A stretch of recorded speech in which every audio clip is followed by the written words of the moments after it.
Bismillahirrahmanirrahim. Assalamualaikum warahmatullahi wabarakatuh. Waalaikumsalam. Waalaikumsalam warahmatullahi wabarakatuh. Alhamdulillahirabbil alamin. Assalatu wassalamu ala asyrafil anbiya'i wal mursalin.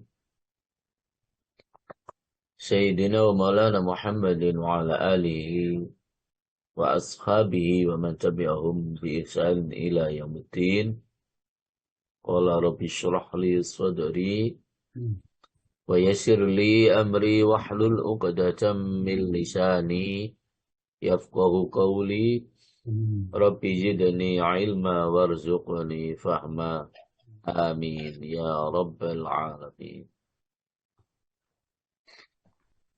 Yang kami hormati Ustaz Dr. Andes Kiai Haji Soekardi sebagai pembina kajian online Asyifa, Ustaz Abdullah Wahid yang barusan memandu taksin Al-Quran di pagi hari ini yang saya muliakan, Bapak Ibu sekalian, para santriwan atau para jamaah setia kata Pak Aswar tadi, kajian oleh Asyifa, di mana saja Bapak Ibu berada yang saya muliakan. Alhamdulillahirabbil alamin.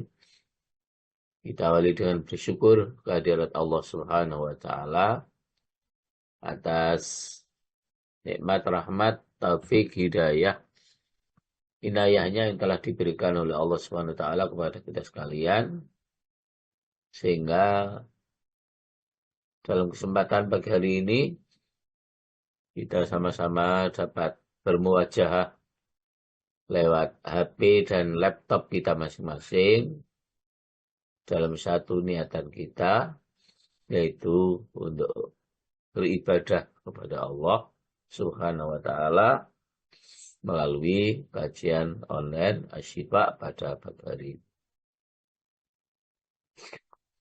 Tentu kita berharap dan berdoa kepada Allah Subhanahu wa taala semoga seluruh amal ibadah kita diterima oleh Allah Subhanahu wa taala. Allahumma amin ya rabbal alamin. Salawat salam semoga tetap tersampaikan kepada seorang uswah dan qudwah kita, yaitu Rasulullah Muhammad sallallahu alaihi wasallam. Bapak Ibu para jamaah yang saya muliakan,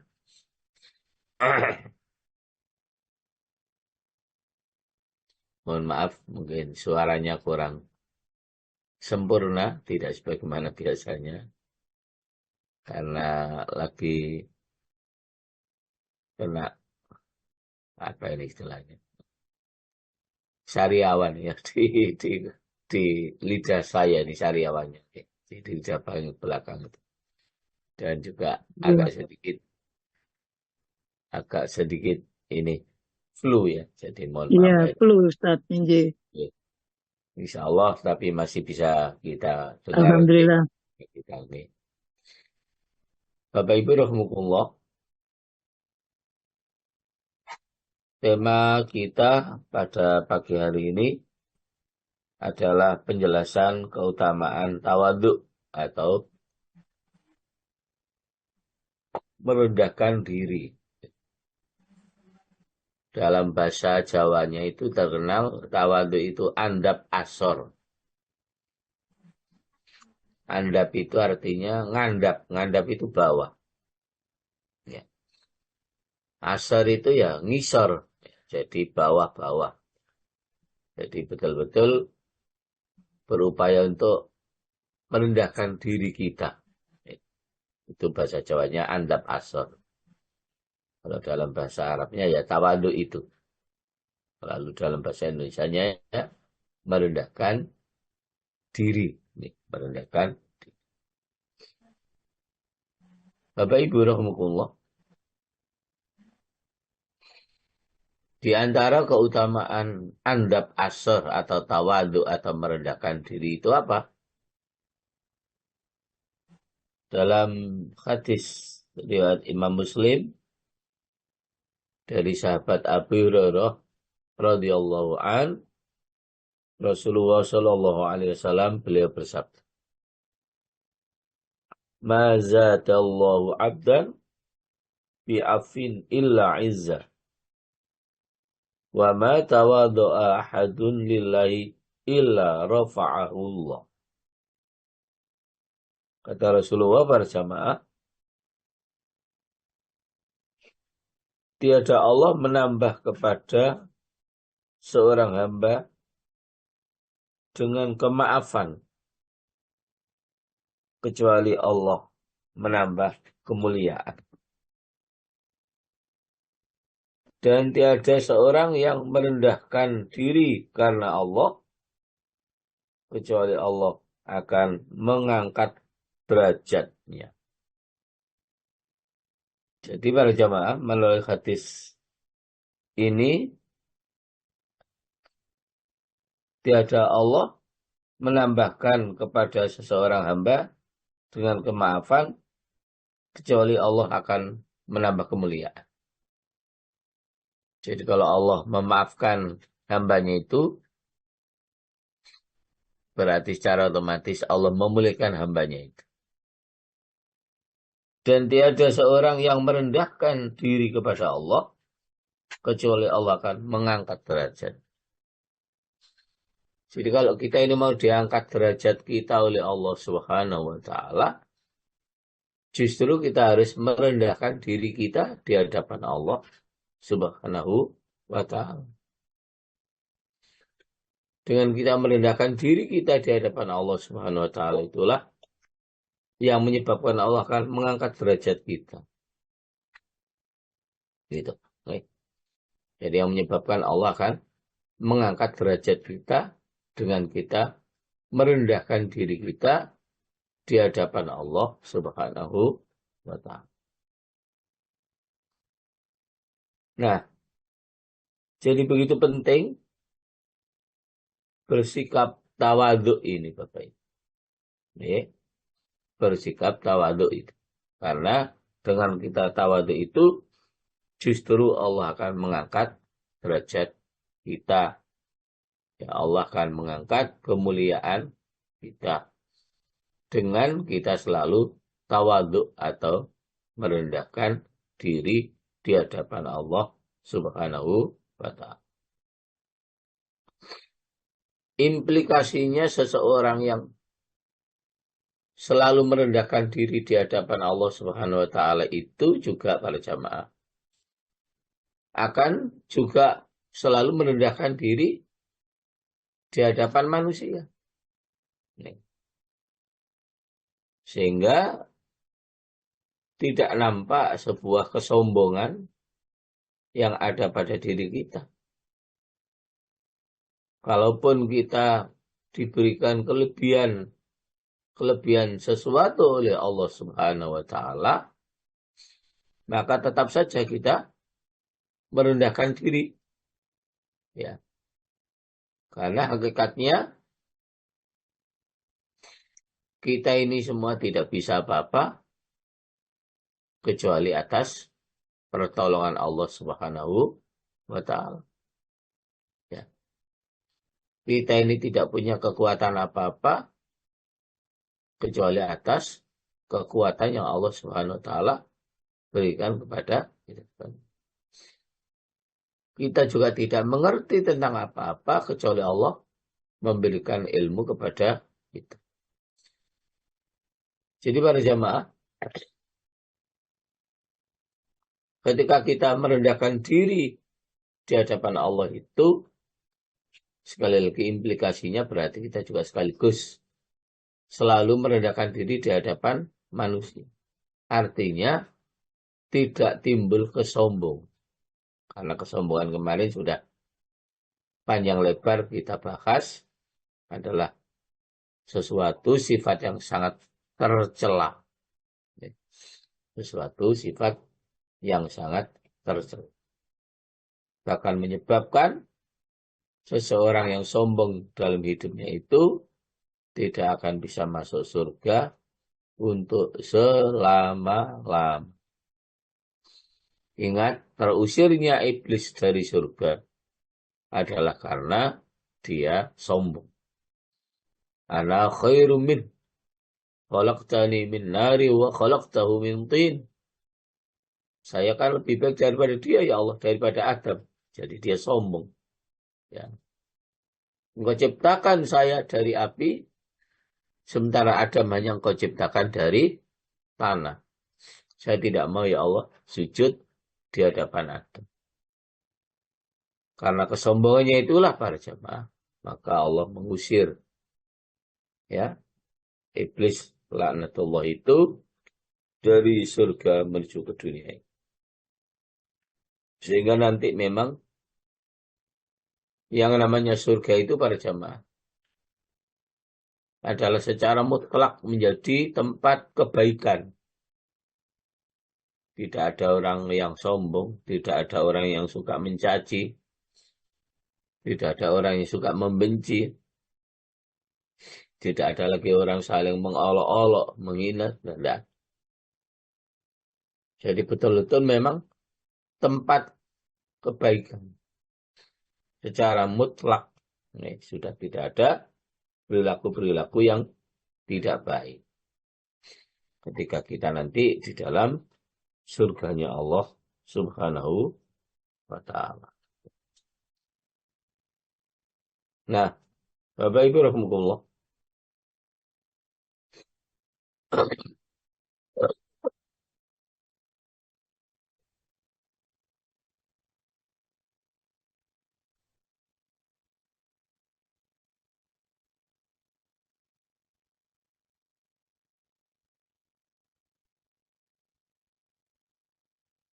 Diriwayatkan dari Abu Salamah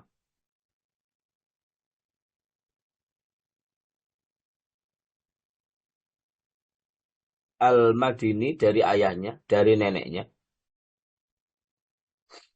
Ia berkata, Rasulullah SAW pernah bersama kita di Masjid Quba,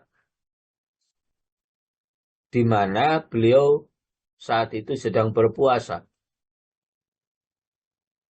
Maka kami bawakan ketika buka puasanya segelas susu. Dan kami masukkan ke dalamnya sedikit madu. Maka ketika beliau mengangkat gelas itu dan merasakan susunya, beliau dapati rasa manisnya madu. Lalu beliau bertanya, rasa apakah ini?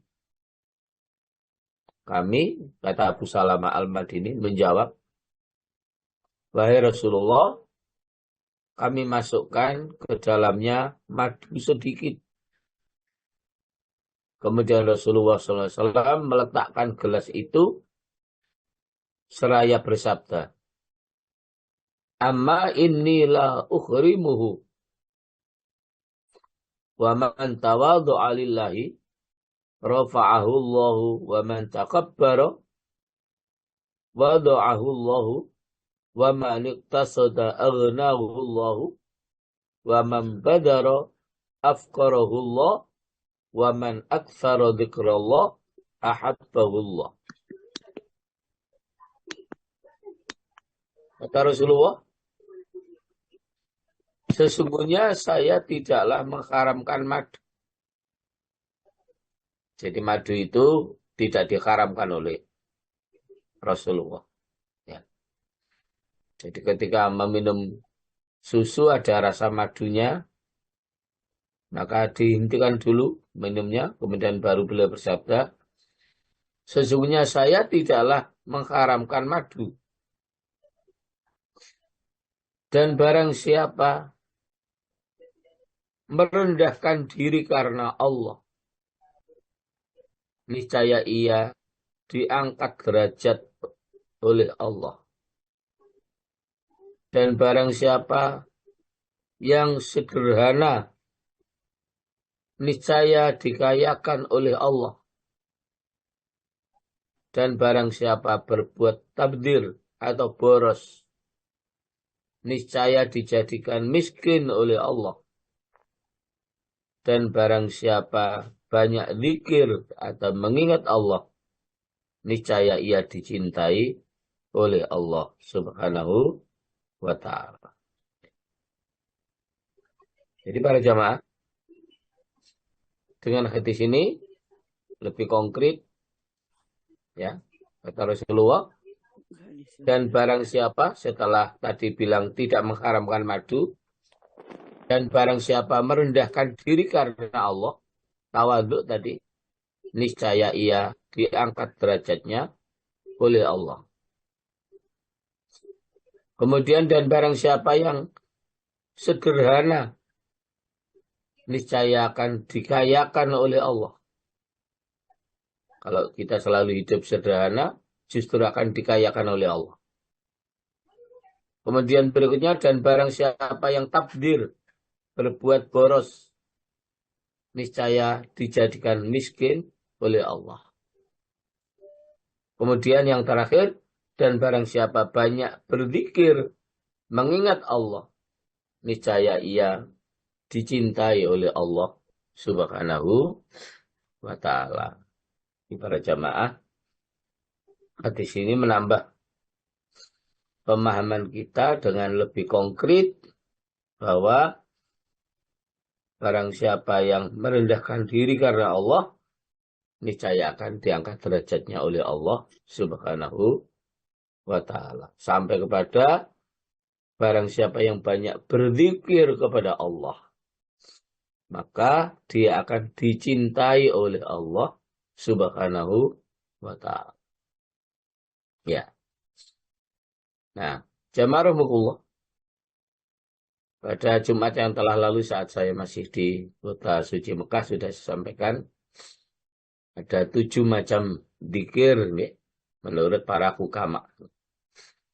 Mulai dari zikirnya mata, zikirnya lisan, zikirnya tangan, zikirnya hati, dan seterusnya. Ya.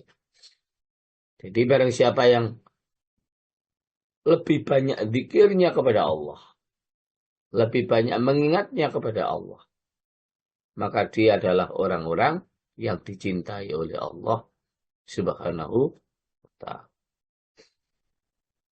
Zikir yang terbaik itu para jamaah adalah dengan kita membaca Al-Quran.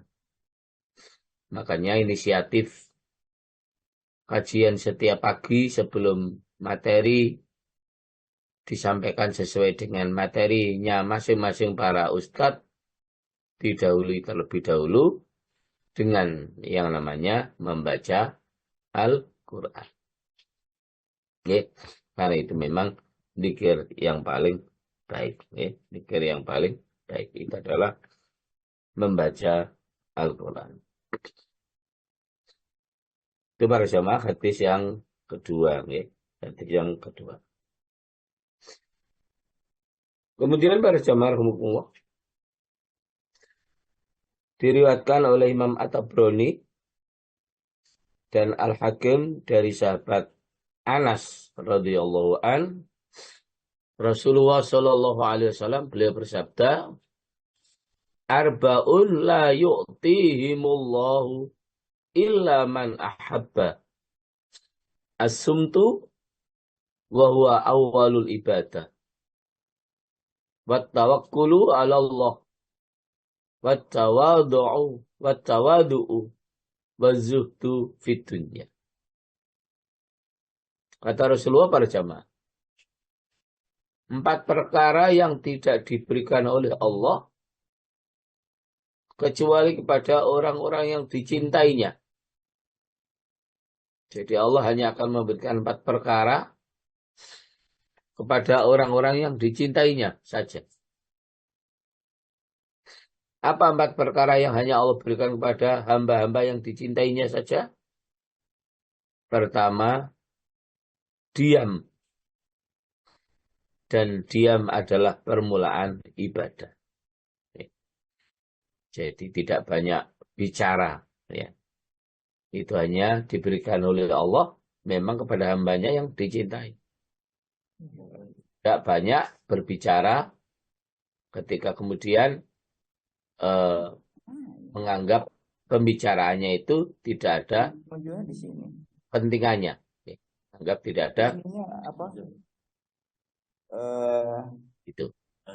Simbolnya itu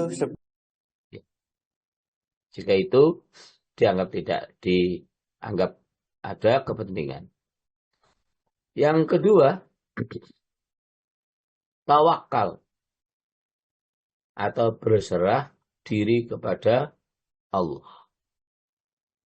Jadi hamba yang dicintai oleh Allah itu berarti hamba yang selalu bertawakal kepada Allah. Hamba yang selalu bertawakal kepada Allah. Itu adalah hamba yang dicintai oleh Allah yang kedua. Yang ketiga para jamaah adalah yang selalu merendahkan diri. Tawaduk tadi. Jadi sifat tawaduk itu hanya diberikan oleh Allah kepada hamba-hamba yang dicintainya. Kemudian yang keempat, zuhud dunia. Nah, zuhud terhadap dunia. Tidak selalu ngoyo untuk mendapatkan dunia. Dan ketika ngoyo itu, kemudian mendapatkan dunia itu atau mendapatkan materi itu, justru dijadikan wasilah atau media untuk menjauhkan diri dari Allah. Nah, itu yang tidak dikehendaki. Jadi zuhud terhadap dunia itu berarti bukan berarti kita dilarang untuk menjadi orang kaya, tidak. Zuhud terhadap dunia itu boleh kita menjadi orang yang kaya. Dan memang harus ada orang yang kaya seorang muslim ini. Kalau perlu harus mengalahkan kekayaannya orang-orang yang non-muslim. Sehingga kita juga akan mampu berperan untuk memerankan sesuatu yang menjadi kepentingan saudara-saudara kita sesama muslim. Ya. Jadi kaya itu bukan berarti orang itu tidak zuhud. Betul. Jadi seberapa banyak pun harta kekayaan yang Allah berikan kepada kita, jika kita tidak terlalu mencintai harta kekayaan itu, itulah saatnya kita dikatakan sebagai orang yang zuhud. Ya. Orang yang tidak terlalu atau orang yang tidak mencintai dunia. Bukan berarti tidak mau memiliki harta kekayaan, tidak. Sekali lagi, zuhud itu walaupun hartanya banyak, tapi tidak mencintai hartanya itu. Apapun yang diperintahkan oleh Allah dari harta kekayaan itu akan dilakukannya. Gitu. Jadi saatnya diperintahkan untuk zakat, dikeluarkan zakatnya. Saatnya diperintahkan untuk infak sedekah, akan dikeluarkan infak dan sedekah. Dibuka masalah. Saatnya akan diperintahkan untuk mengeluarkan daripada sebagian harta kekayaannya untuk kepentingan perjuangan di dalam mendakwakan Islam, juga akan dikeluarkan. Itu namanya zuhud. Tidak terlalu mencintai dunia. Tapi dunia yang Allah titipkan kepadanya itu justru akan dijadikan sebagai sarana untuk mendekatkan diri kepada Allah Subhanahu wa ta'ala. Untuk mendekatkan diri kepada Allah Subhanahu wa ta'ala. Itu beberapa hadis yang menjelaskan tentang hikmah atau keutamaan kita bertawaduk, merendahkan diri, atau dalam bahasa Jawanya andap asal. Andap asal. Bapak Ibu,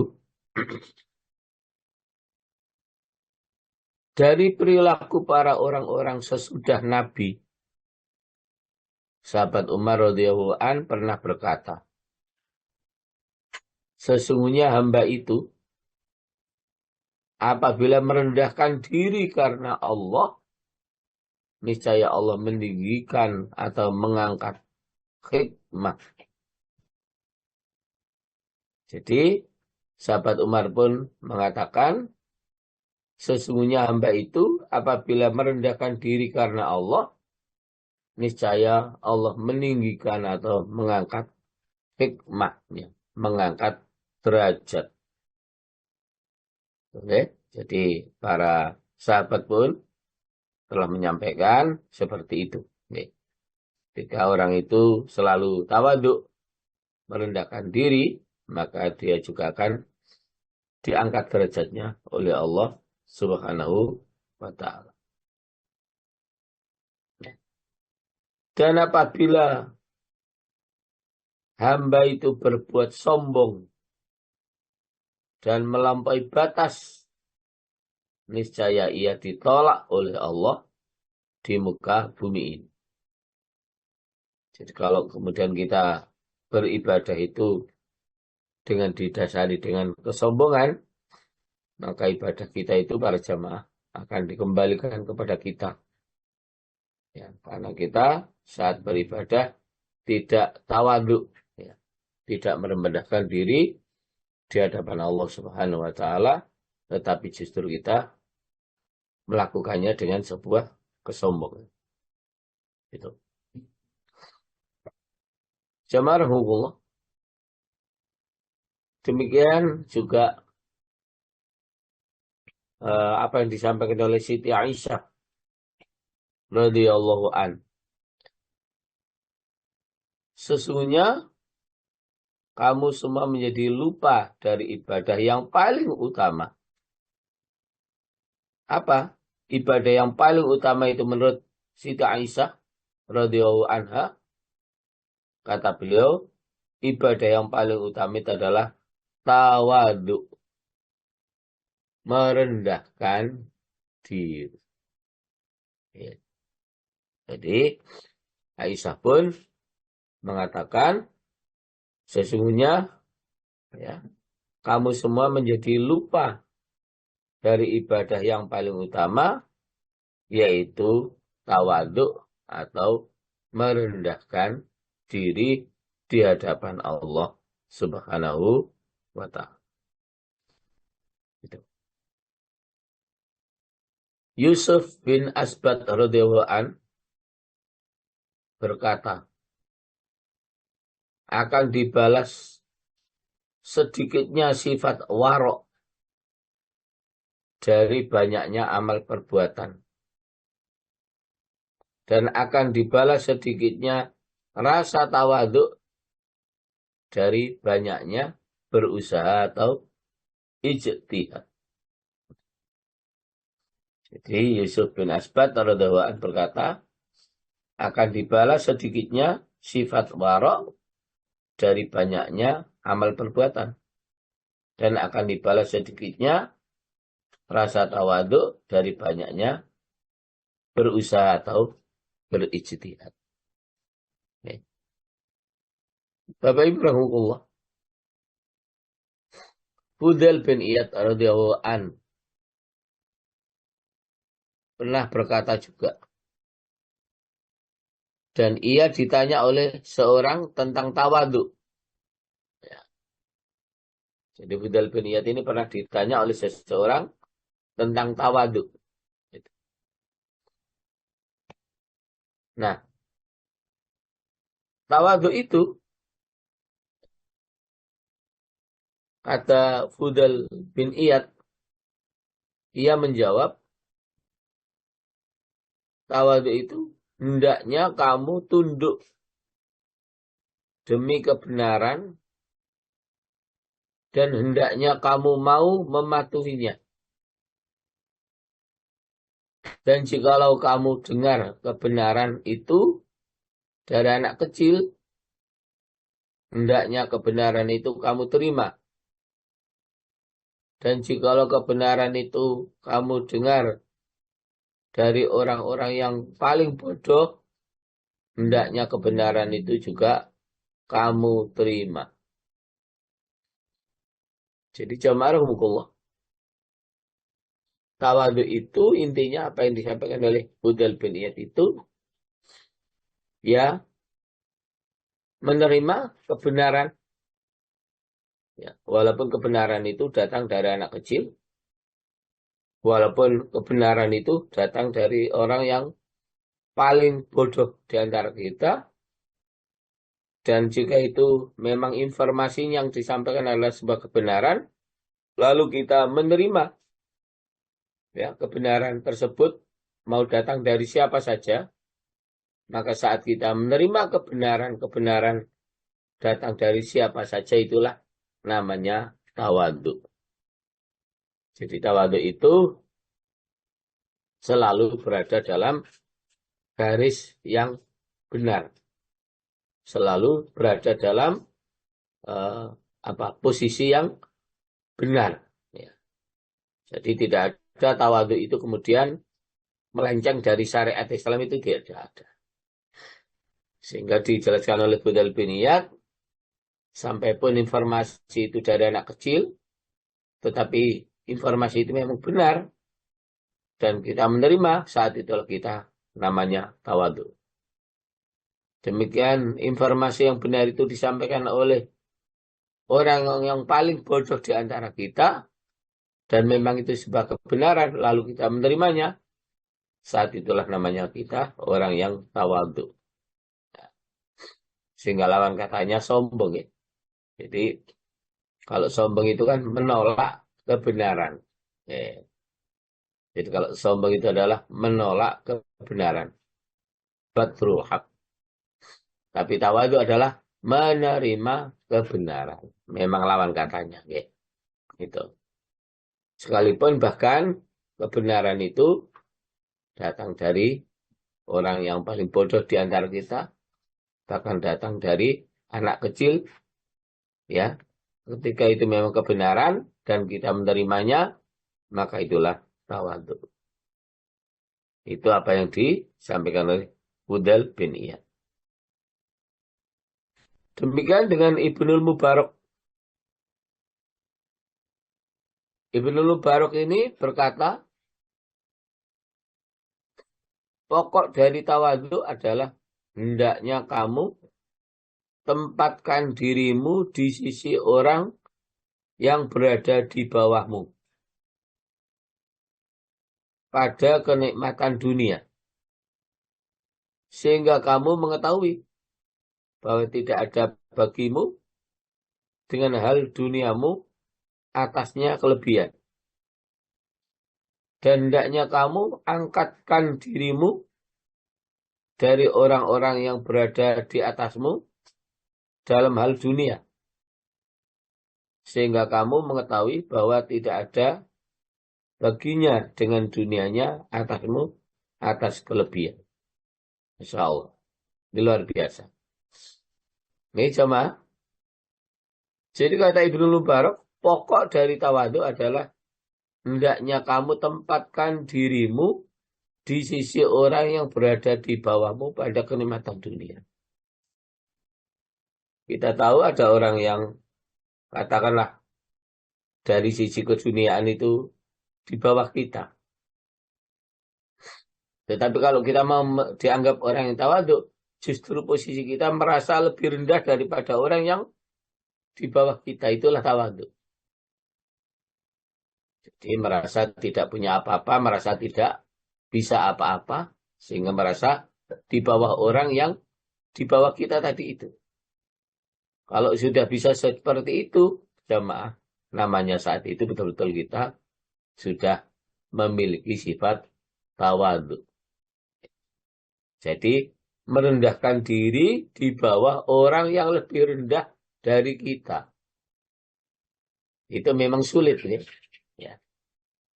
Sikap seperti itu memang sulit, ya. Sehingga kalau kemudian kita mampu mengeterapkan, merasa kita tidak bisa apa-apa, merasa kita tidak punya apa-apa, merasa kita tidak punya derajat dan pangkat serta status sosial apa-apa, Sehingga kita selalu merendahkan diri di hadapan orang yang paling rendah dari kita. Itu memang luar biasa. Kalau kita memang bisa seperti itu, jamaah itu memang sekali lagi adalah orang yang luar biasa. Itulah sesungguhnya tawaduk itu. Demikian pula Qatadah bin Dama'ah Al-Basri pernah berkata, barang siapa yang telah diberikan untuknya harta benda, cantik rupa atau pakaian, atau ilmu, kemudian ia tidak merendahkan dirinya atas pemberian itu, niscaya adalah yang demikian itu menjadi bencana untuknya pada hari kiamat. Masya Allah. Ini peringatan, ya. Jadi jamaah, kata Qatadah bin Dama'ah Al-Basri berkata, barang siapa telah diberikan untuknya harta benda, cantik rupa, pakaian, atau ilmu, kemudian ia tidak merendahkan dirinya atas pemberian-pemberian itu, niscaya adalah yang demikian itu menjadi bencana untuknya pada hari kiamat. Sehingga ada istilah yang sudah biasa kita dengar, ya. Jadi padi itu semakin tua, ya, semakin merunduk padi.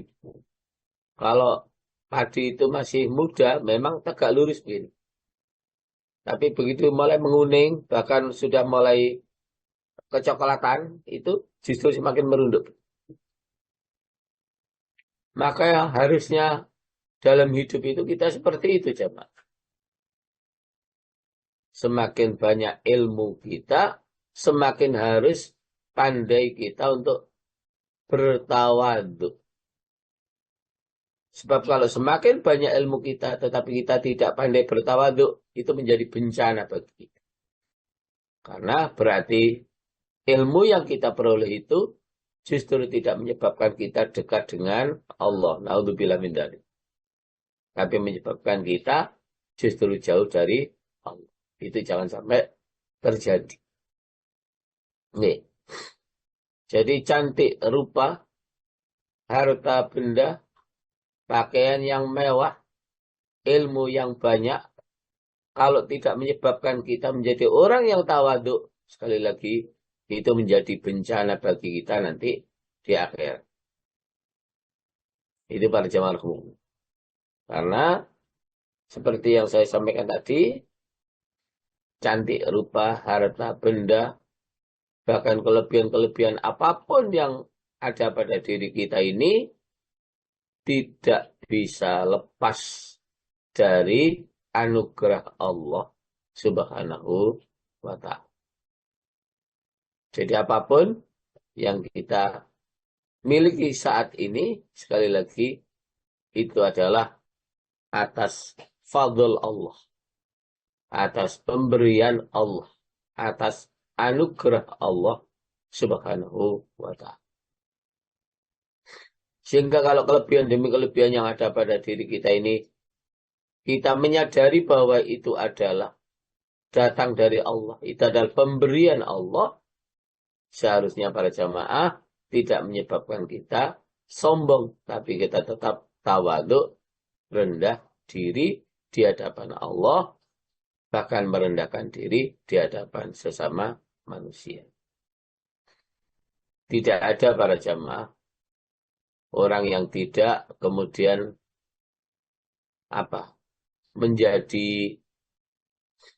menjadi baik jika kemudian tidak baik itu jika kita lakukan dengan tawadhu. Artinya para jamaah, seseorang itu akan menjadi baik dengan kita, akan menghargai kita jika apa yang kita lakukan di hadapan orang itu dengan tawadhu, dengan kita merendahkan diri, dengan kita berhati-hati dalam bertingkah, berucap, sehingga kita menjaga kehormatan diri kita. Dan dengan cara seperti itu para jamaah, justru orang itu akan menjadi orang yang baik. Nih, akan menjadi orang yang baik. Apa yang menjadi tradisi bangsa Arab sebelum datangnya Islam, yaitu saling bunuh-membunuh di antara mereka. Kalau kelompok yang satu terbunuh, maka harus dibalas dengan dibunuh. Yang kemudian saat datang Islam itu, apa yang menjadi kebiasaan mereka, orang-orang Quraisy Arab itu dihapus dengan contoh secara konkret apa-apa yang dilakukan oleh Rasulullah Shallallahu Alaihi Wasallam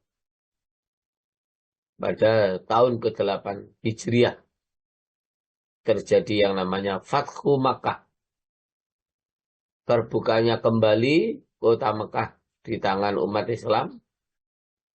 Ya, saat itu para jamaah, mereka sudah siap untuk mati, orang-orang kafir Quraisy, karena kebiasaan mereka ketika kemudian kalah dalam berperang, kalah dalam bermusuhan, pasti dihabisi oleh musuh itu. Tapi apa yang dilakukan oleh Rasulullah SAW pada saat terjadi Fathu Makkah itu sangat mengejutkan hati mereka. Ya, di saat mereka sudah siap untuk mati, justru pidato Rasulullah SAW belum menyampaikan, saudara-saudara, hari ini bebas. Tidak ada saling membunuh di antara kita. Tidak ada saling bermusuhan di antara kita. Tidak ada saling mengusir di antara kita. Saudara-saudara bebas. Betapa orang-orang kafir Quraisy saat itu sangat terkejut dengan isi pidato daripada Rasulullah Shallallahu Alaihi Wasallam yang justru membebaskan mereka. Padahal Rasulullah Shallallahu Alaihi Wasallam itu para jamaah sampai terusir dari tanah kelahiran beliau, yaitu kota suci Mekah, sampai terusir harus pindah atau hijrah ke kota suci Madinah adalah karena permusuhan yang dilakukan oleh mereka terhadap Rasulullah SAW, sampai percobaan untuk pembunuhan terhadap Rasulullah Shallallahu Alaihi Wasallam. Ya, dengan bisa membayangkan para jamaah betapa jarak tempuh perjalanan Rasulullah hijrah dari Mekah ke Madinah yang dengan bis saja itu 5 jam. Saat itu Rasulullah jalan kaki, naik turun gunung, keluar masuk gua dalam rangka agar terselamatkan dari kejaran musuh. Ya, itu kita nggak bisa bayangkan betapa perjuangan beliau luar biasa. Perjuangan beliau luar biasa dalam rangka menyelamatkan Islam yang diamanahkan kepada beliau untuk didakwahkan, ya, di tengah-tengah umat yang jahiliyah seperti itu. Nah, ketika kemudian satu saat Rasulullah beserta umat Islam bisa menguasai kembali kota suci Mekah, tidak kemudian beliau membunuh mereka yang dahulu memusuhinya, tapi justru dibebaskan. Karena sifat tawadhu Rasulullah seperti itulah jamaah yang kemudian menyebabkan mereka berbondong-bondong memasuki agama Islam. Sebagaimana yang Allah jelaskan di dalam surat An-Nasr itu. Ya. Jadi, idza jaa nasrullahi wal fath wa ra'aitan nasa yadkhuluna fi dinillahi afwaja fasabbih bihamdi rabbika wastaghfir innahu kana tawwaba. Masya Allah. Itu menjadi luar biasa. Karena sifat ketawaduan Rasulullah Shallallahu Alaihi Wasallam menjadi sebab mereka berbondong-bondong masuk agama Islam. Walaupun kalau mau beliau dan umat Islam saat itu, maka tentu mereka sudah habis orang-orang kafir Quraisy itu.